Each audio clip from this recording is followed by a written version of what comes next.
guys, Pro1701 here, and today we're going to talk about Doctor Who and ratings numbers. And do the ratings numbers still matter in 2021 going into 2022, and how important are they in relation to how important they used to be? Because ratings numbers is something you hear about on YouTube all the time, and people use the ratings numbers to support their arguments one way or another. You have the people who, even since Moffat's time, especially during Capaldi's era, have used the numbers to support their argument of the show going downhill. People use it in the Whittaker era as well the show is dropping. Look at the numbers. The numbers show that, viewership is dropping. The show is declining in quality. People are tuning out. But then you also have people on the other side of the argument who bring up, the ratings don't matter anymore. The ratings are unimportant. The TV landscape has changed so much, since Classic Who, or then they'll bring out really even so much since 2005 that, the ratings are unimportant.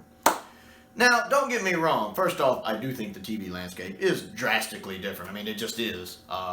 With streaming services and so many different channels and so many other things we do, and the fact we can watch anywhere, the TV landscape is very different than it was even in the Russell T Davies era, so much more different than it was in classic Doctor Who's time. I will agree with that. As for the importance of the numbers, first off, let me say, I have no idea.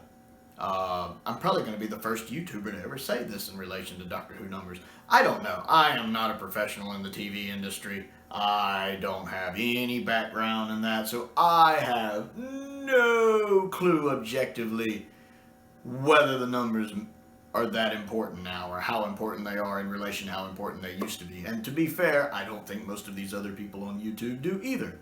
I think it's a lot of guesswork on how important they are. And that's not to knock some of them, because I can think of one or two creators I actually really enjoy their content when they're talking about numbers.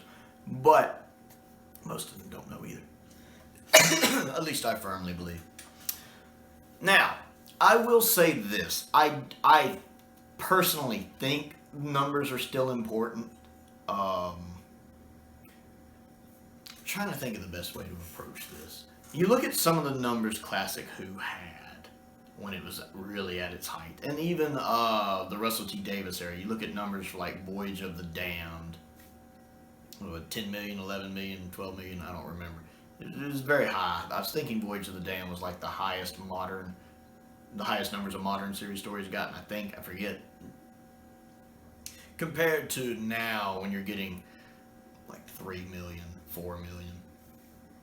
Now, I do think with the TV landscape being so different that the overnights aren't as important. I don't think the overnight numbers are as much of a big deal because people are just busy and there's a lot of other stuff on. But I think the 7-day numbers, the consolidated 7-day numbers, are very important. Because I think in 7 days, you have plenty of time to watch the episode. So if I'm seeing a consolidated number of 4.5 million, that is a concerning number for me. Now, I am not in the UK, so 4.5 million, and it's the second most watched show of the night, might be good, that might be good. With so many different options, instead of having only 2 or 3 options to watch, you might have 12 different options to watch. It's possible. I don't know. Don't live in the UK. I don't live in the UK. I'm not saying you should live in the UK. I don't live in the UK. My thing is this. I remember something George Carlin said once. He was talking about how institutions try to do all these weird different things to get kids to read. And then he said, children who want to read are going to read. It's the same way with Doctor Who. People who want to watch Doctor Who are going to watch Doctor Who. Doctor Who fans who love Doctor Who are going to watch Doctor Who. And I think over that 7-day period, the people who want to watch the show are going to watch the show. You could use the argument of, there's so many other shows to watch that they might not have watched Doctor Who. They might have been watching a different show. Well, then they obviously didn't want to watch the Doctor Who show that much if they watched something else instead. They're obviously not as interested in Doctor Who as they could have been. Because if they really wanted to watch Doctor Who, they would have watched Doctor Who. And people are, you look at like City of Death, which is my favorite Doctor Who story of all time, and also has the highest Doctor Who viewing numbers of all time. Coincidence? I think not. Now people will tell you, well, there was an ITV strike at the time. I don't even know what ITV is, but I'm guessing it's another channel, obviously. And so there wasn't anything else to watch, so people tuned in. Let me put it this way to you. The people who watched Destiny of the Daleks and City of Death with these high numbers watched the show because on some level or another, they wanted to watch the show. If they actively didn't want to watch the show, they wouldn't have watched the show. It's not like they watched the show because that's all they could do with their time. It would be like if for some reason the only channel I had access to was showing an episode of Survivor and all I could watch was Survivor. Do you think I'm going to watch Survivor? No! You know why? I don't like reality TV. Or like, oh my goodness, the only thing on is America's Got Talent. What am I going to do? You know what I'm not going to do? Watch America's Got Talent. You know what else I could do instead? I could go read a book. I could clean. I could wash some clothes. I could go take a walk outside. I could put a puzzle together. If there is a show I don't want to watch, you know what I'm going to do? Not watch it. Because I don't want to watch it. Are you following me here? So I think the people who watched Doctor Who when that strike was happening, they had to at least on some level want to watch Doctor Who, or they wouldn't have watched Doctor Who. They would have found something else to do. People who, and it's the same thing here, people who want to watch Doctor Who are going to watch Doctor Who. And again, they might not be able to see it overnight because people are just going so much these days. But over a 7-day period, especially over the 28-day period for consolidated numbers, but I even say the 7-day period, you will find time to watch this show if you want to watch this show. Take me, for example. I'm in the U.S., so I don't really affect the UK numbers. But I don't keep cable here anymore because there's just not a lot of new shows I like to watch. So what I do is I buy the episodes on the Xbox Marketplace. And then they usually go up the day after it airs. So say the Doctor Who episodes air, like with Flux, they aired on Sunday, and they would become available on Monday on the Marketplace. So I would buy them on Monday and watch them on Monday. But that's the point, is I would want to watch these as soon as possible, but I didn't want to have cable. So I couldn't watch them on Sunday like I wanted. But as soon as I could on Monday, I would buy them and watch them immediately. Because even though the Chibnall era is, in my opinion, the weakest era of Doctor Who, I'm still a big Doctor Who fan. Obviously. And as a Doctor Who fan, I want to watch Doctor Who. And so as soon as I can, I watch it. And I think that's how most fans feel. If people who want to watch Doctor Who are going to watch Doctor Who. Now, I think 7 days is plenty of time to get an episode in. So I do consider the consolidated numbers valid. And if you use the excuse, well, people have so many options for stuff to watch now. Well, obviously those other options were better than Doctor Who then if they weren't watching it. And that means Doctor Who has to do more. Now, again, I hear things about Doctor Who being like number 2 for the night, number 3 for the night in consolidated numbers. Maybe that's good. I don't know. Again, don't live in the UK. I don't know all these other shows they're up against. Maybe 4.5 million is good, because when you have 12 shows instead of 3 shows, the numbers are being split among more shows. Because if you only have 3 shows and you have 50 million people watching, that's going to split more evenly than if you have like 12 shows with 50 million people watching. You're going to have smaller numbers. I get that.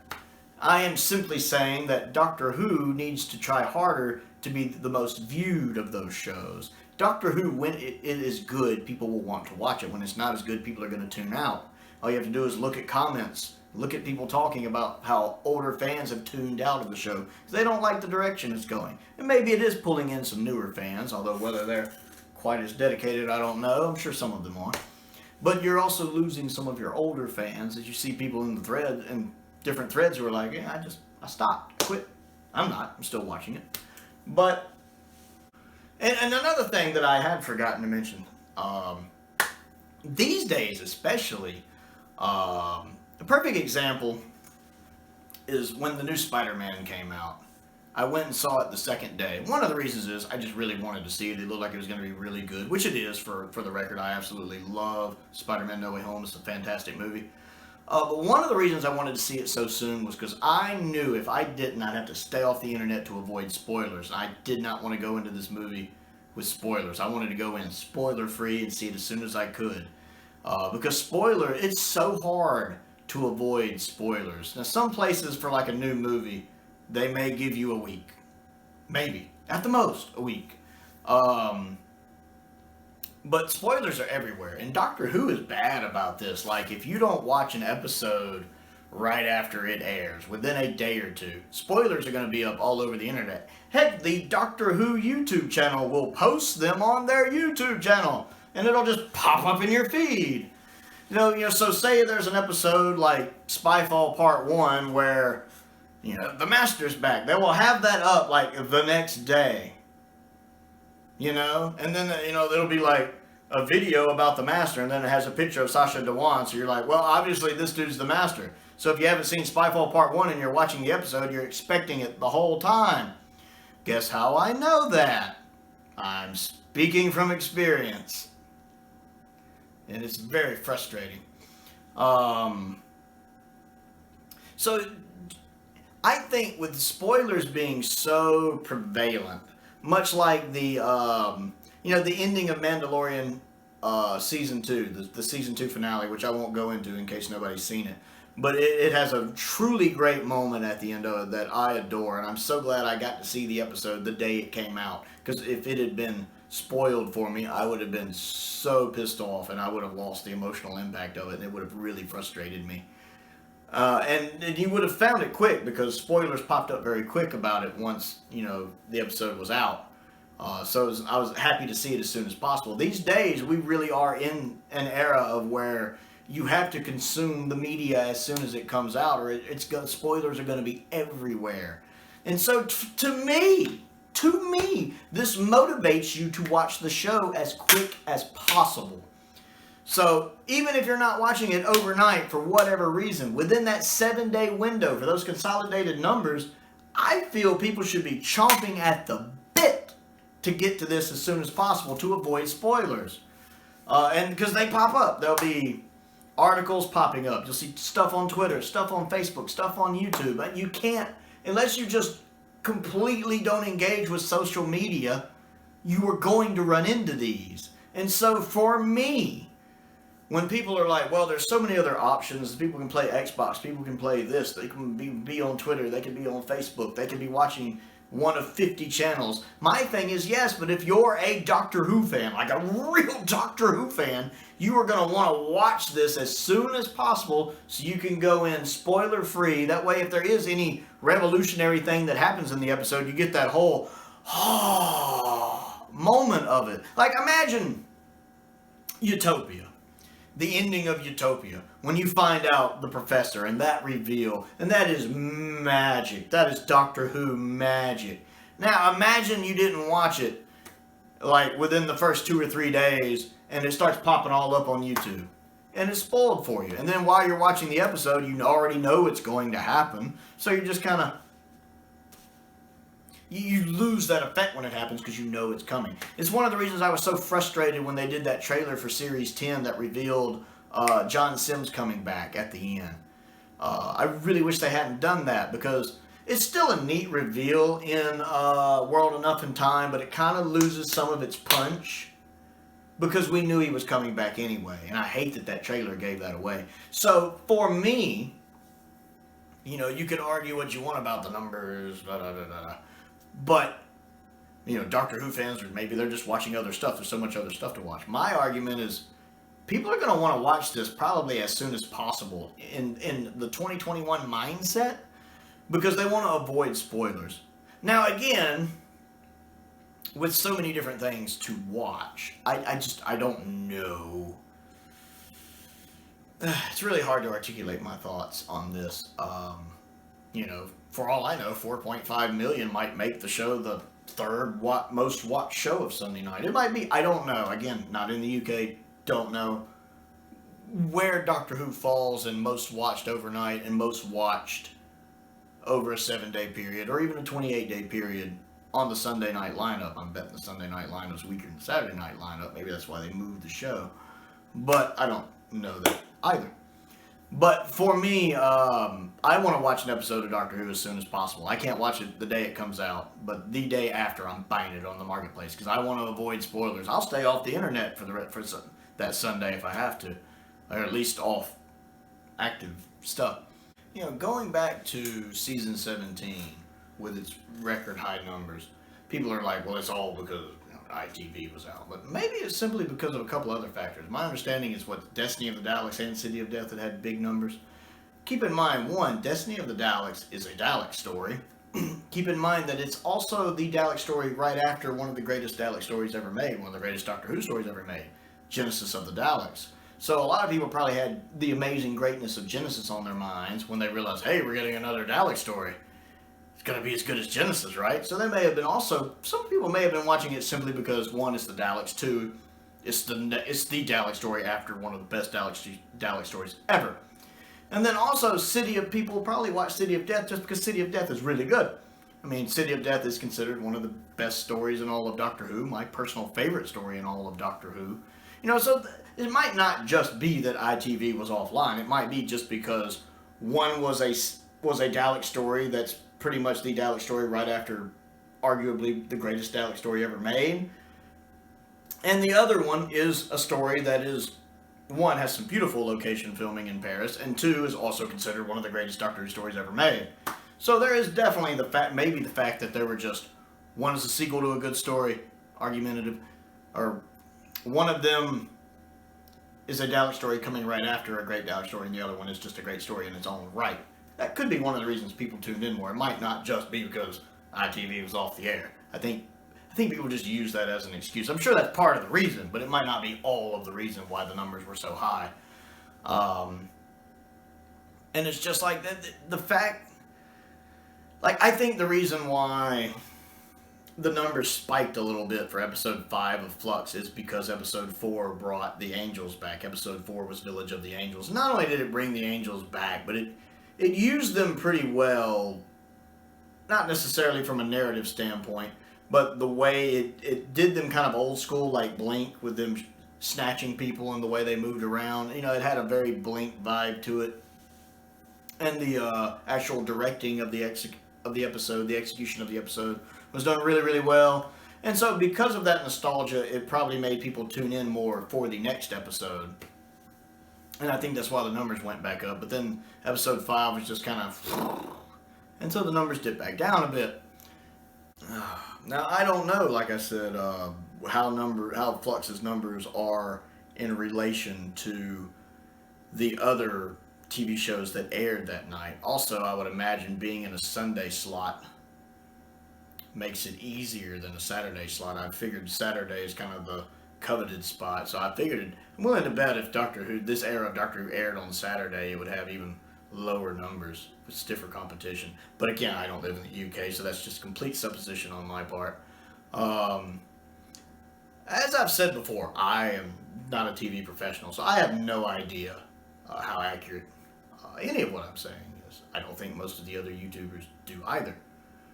But I wanted to give my thoughts on it and kind of get your thoughts on it and just kind of see where we fall. I do think the numbers matter, though. At the end of the day, I think, at least to a point, simply because I do feel that people who want to watch Doctor Who will watch Doctor Who. Doctor Who fans who love the show are going to watch the show. So that's my thoughts on that. I would like to know what you think and how important you think the numbers are and what you think of what I've said. So comment down below and let me know. I always enjoy hearing from you guys. Other things to do, click the like button, click the subscribe button, click the bell for notifications so you never miss out on another video. I also have a Patreon. If you like what I do and would like to contribute to what I do, there is a link to that down in the description below. My entry-level tier is only $2 a month. I want to give a special shout out to the 5th Doctor, who is a top tier patron, my $20 level. I really appreciate him. And a thank you to all of my other patrons as well. And a thank you to all of my subscribers. I appreciate all of you. Yeah, I think that about covers it. Most importantly, thank you for watching.